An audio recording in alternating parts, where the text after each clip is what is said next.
What's next for you guys, though, is Raven is going to come back. He has been sort of on again, off again with TNA at times. What was the? Is that just cash and creative, the two C's, as JR says, or was there something else at play with the Raven sort of on again, off again approach, or was it simply, hey, that's where our business model was at the time? We're not signing long term contracts. We're bringing guys in for shots and trying to see what works and get a rhythm. Well, we'll call a guy. I think you have in this era, you had guys, and I'm not saying AJ Styles and Chris Daniels had been around, much longer actually than AJ, but there's kind of a nucleus of guys: Chris Harris, James Storm. Then, a lot of ways, TNA was their home, and we'll call it their first break. Bobby Roode, Eric Young.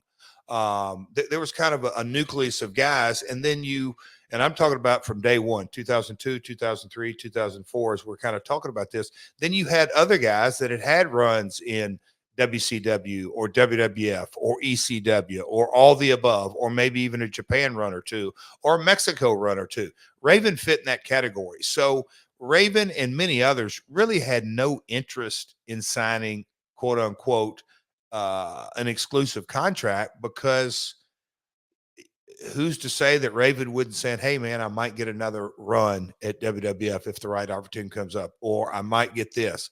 I'd rather just kind of date TNA as opposed to marry them. And on our side, ours was the exact same way. We knew we couldn't pay these guys enough to really, we'll say, take the lead on their contractual status. But Raven was always a value. And again, kind of the philosophy of booking and creating an excitement in the show that I believe you have to appeal to the masses. And I think the masses, in this era, we gave them heavyweights and tags and the beginning of a knockouts division, but certainly the X division was one of our calling cards. But I never shied away, and you can kind of look at the list of who's who, from Raven and Sandman and Sabu and Just Incredible and several others. But Raven's Clockwork Orange House of Fun match, we always would use the hardcore element. And the thing that, to me, always separated Raven from all the rest of, and I say this with diplomacy, but Raven was set apart from all the hardcore guys, is that from an episodic nature, he can tell a story, he can talk, and he can also wrestle. So he just didn't have to wrestle hardcore, but that character lent itself to it. But he was a valuable commodity that we used a lot through the years.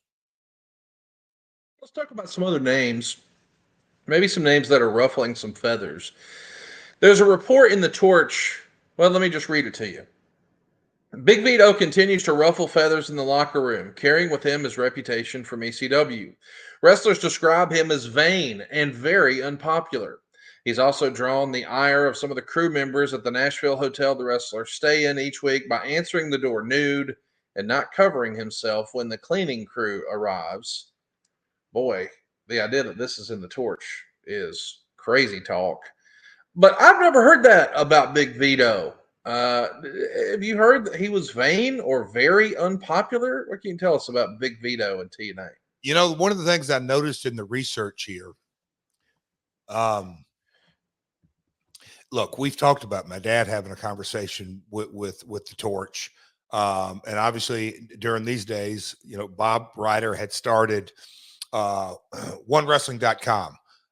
Now it's, oh my gosh, PW Insider. PW Insider, yes, but OneWrestling.com morphed to PW Insider. But and then obviously you had the Observer, but we'll call it the Journalist. And I think you may agree or disagree, but I kind of feel that during this time, WWE probably was a little, I'm sure Dave had his sources and Wade had their sources and Mike and all that, but there just wasn't quite as much news, so to speak. But you got to create content. The Journalist did. And so they worked hard.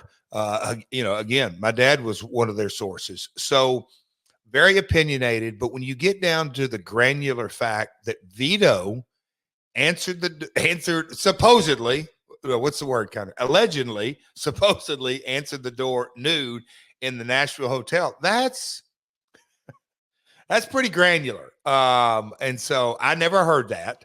Do I think there's an opportunity or a chance for that to happen? Of course it was. But look, being the brash New Yorker that Vito is, he never had a problem um, telling you his opinion. And if you don't like it, just stick around because he's going to try to convince you that he's right. And I say that in a lovingly way.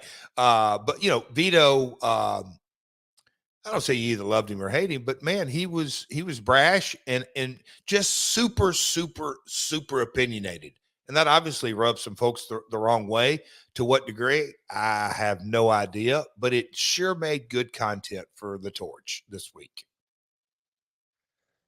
Let's talk about Monty Brown. It's written here Monty Brown is showing signs that his push is going to his head. In addition to the fit he threw on the bus because Jeff Hardy was late, Brown has also rubbed some wrestlers the wrong way. Others say they aren't the least bit surprised that Brown's push is going to his head, nor should anyone else be. Quote, "It's too much too soon," one wrestler observed. The wrestler went on to say that it's the same attitude that Brock Lesnar, Bill Goldberg, and other wrestlers who didn't pay their dues before receiving big pushes developed. Listen, I hadn't heard this before. I mean, this is a guy who walked away from the business to take care of his family. So it's hard for me to get totally bought in on this.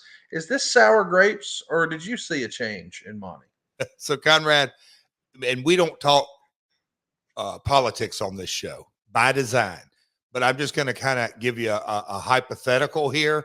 But no, it's not. I've done it before. I'll watch a far left news station for a day, and then the next day I'll watch a far right because I want to hear both sides. I'll watch ESPN highlights, and then you can watch or pregame. You can watch Fox on one day and CBS the next day, and all this. And you can hear kind of story after story after story, and then buy in. Then all of a sudden, that one kind of outlier story that makes your head turn, you go, well, that's total BS. And if that's BS, probably all the other crap we're hearing has a shred of BS, if we'll put that out there. Never, ever, never, ever did I think Monty Brown was egotistical or his push going. Not at all. And here's what's so bizarre. Really getting to know Monty. He played in the NFL. Marv Levy was happy to support him and do newspaper interviews and press interviews. And, you know, I don't think you will ever confuse Monty of, you know, being a Hall of Famer that's going to be going to Canton. And so that, but for the character the guy is, always stood out to me. And man, oh man, he wanted to learn so bad and had all the tools.